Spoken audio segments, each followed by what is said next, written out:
Hey guys, welcome to North Star Knife Review. Going to be just a very quick video today on this knife. I am out here on location, so to speak. Got off work, decided to take a quick bike ride, and I'm down here where there's going to be a lot of ambient noise because I am right across the highway from the airport. You can see some planes going there, and at the intersection of two highways. And then there's this nice little lake. It's called Taft Lake. There's some some ball fields, playground, everything over there.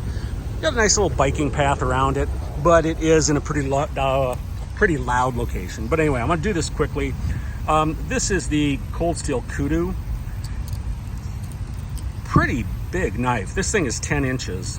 The blade's 4 1/4, and the handle is 5 3/4.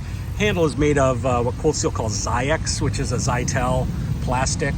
Thermoplastic, high impact stuff. Probably going to hold up pretty well. It's got this wood grain pattern, which I suppose adds a little bit of texture to it. Now these run, I think the MSRP is about 13 bucks.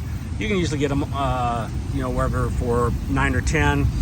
Amazon actually had them for 7 bucks, and I wasn't planning on buying anything, but I've got an app that will give me an alert when prices go down on Amazon. And I was on there, I was just comparing some prices for some cable that I needed. And so on there, and the app said, hey, this is on sale. And I looked, $4.88. At that price, I just couldn't pass it up. So I picked it up. Now, this Lynn Thompson said he wanted to make his version of the Okapi knife, only better and cheaper.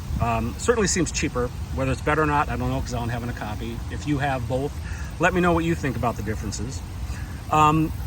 But the Okapi was a very popular knife in Africa. It was first made in 1902 in Germany for the German African colonies.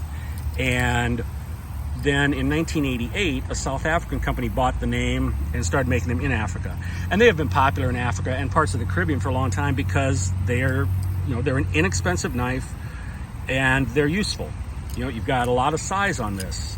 And you can use this for all sorts of EDC tasks. So you could process game with this. You can use this to do dinner. You can cut boxes up. You can do all sorts of things with this. And, you can use it for self-defense if you think you need to.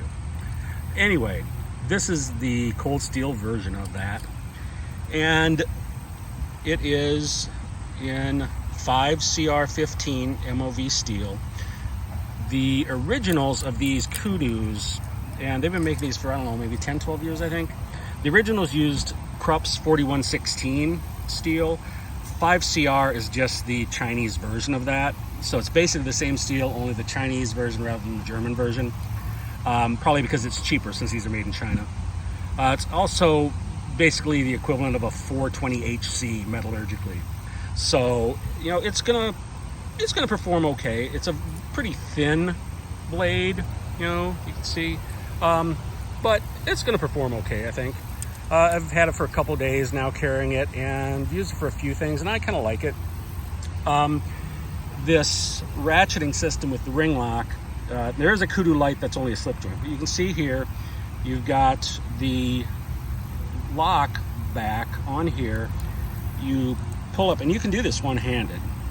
You pull up on the lock, and then you push the blade forward, and then it will ratchet. If you could hear that. It's got like 4 or 5 ratchets. That's a safety measure. But also sounds kind of cool. Anyway, just wanted to take a very quick look at this Kudu. At 5 bucks, heck yeah, I think it's a great knife. Even for the 7 or 8, I think it would be a good knife. If you're interested in something like this, you could use a bigger knife, pick it up. And got an airplane coming over. Right overhead, as I told you. So anyway, with that, let's say goodnight. You have a good one. Stay sharp, and I will catch you next time.